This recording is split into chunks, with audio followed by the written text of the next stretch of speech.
మత్తయి సువార్త 19వ అధ్యాయము. యేసు ఈ మాటలు చెప్పి చాలించిన తరువాత గలిలయ నుండి యొర్దాను అద్దరినున్న యూదయ ప్రాంతమునకు వచ్చెను. బహు జనసమూహములు ఆయన్ను వెంబడింపగా ఆయన వారిని అక్కడ స్వస్థపరిచెను.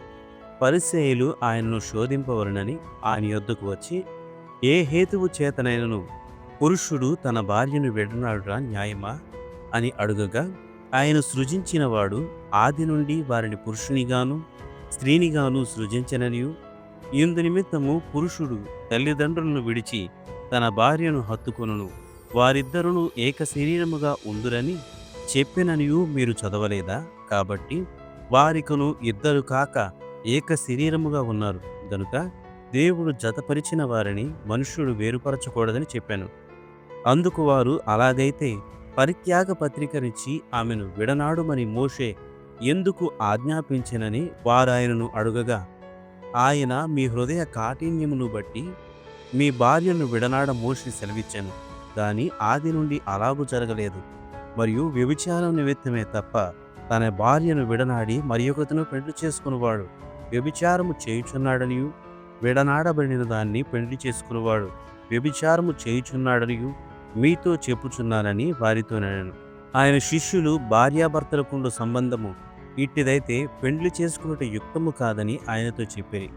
అందుకైన అనుగ్రహము నొందిన వారు తప్ప మరి ఎవరునూ ఈ మాట అంగీకరింపనేరరు.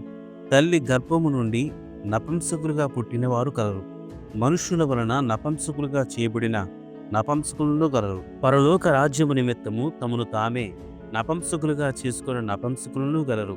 ఈ మాటను అంగీకరింపగలవాడు అంగీకరించునుగాక అని వారితో చెప్పాను.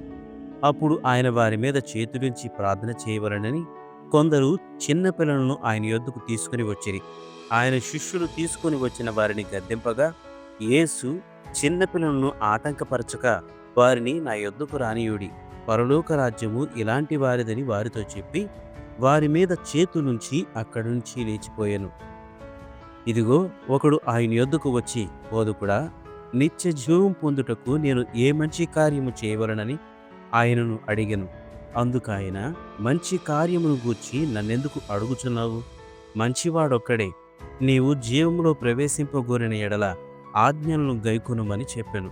అతడు ఏ ఆజ్ఞలని ఆయన్ను అడుగగా, యేసు, నరహత్య చేయవద్దు, వ్యభిచరింపవద్దు, దొంగిల్లవద్దు, అబద్ధ సాక్ష్యం పలకవద్దు, తల్లిదండ్రులను సన్మానింపుము, నిన్ను వలె నీ పొరుగువారిని ప్రేమింపవలను అనునవియే అని చెప్పాను.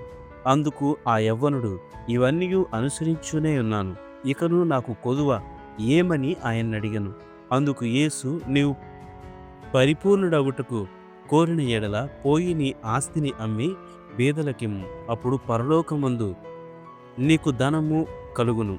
నీవు వచ్చి నన్ను వెంబడించుమని అతనితో చెప్పాను. అయితే ఆ యవ్వనుడు మిగులు ఆస్తి గలవాడు గనుక ఆ మాట విని వ్యసనపడుచూ వెళ్ళిపోయాను.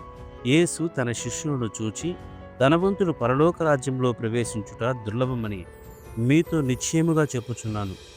ఇదిగాక ధనవంతుడు పరలోక రాజ్యంలో ప్రవేశించుట కంటే సూది బెజ్జములో ఒంటెదూరుట సులభమని మీతో చెప్పుచున్నానని. శిష్యులు ఈ మాట విని మిక్కిలి ఆశ్చర్యపడి, అలాగైతే ఎవడు రక్షణ పొందగలడని అడుగగా, యేసు వారిని చూచి, ఇది మనుషులకు అసాధ్యమే కాని దేవునికి సమస్తమును సాధ్యమని చెప్పాను. పేతురు, ఇదిగో, మేము సమస్తమును విడిచిపెట్టి నేను వెంబడించితిమి గనుక మాకేమి దొరికినని ఆయన అడుగుగా, యేసు వారితో ఇట్లనెను, ప్రపంచ పునర్జన్మనందు మనుష్య కుమారుడు తన మహిమగల సింహాసనం మీద ఆసీనుడై ఉండునప్పుడు నన్ను వెంబడించిన మీరును 12 సింహాసనముల మీద ఆసీనులై ఇశ్రాయేలు 12 గోత్రముల వారికి తీర్పు తీర్చుదురు. నా నామము నిమిత్తము అన్నదమ్ములనైనను, అక్క చెల్లెండ్రనైనను, తండ్రినైనను, తల్లినైనను, పిల్లలనైనను, భూములైనను, ఇండ్లనైనను విడిచిపెట్టిన ప్రతి వాడును 100 రెట్లు పొందును.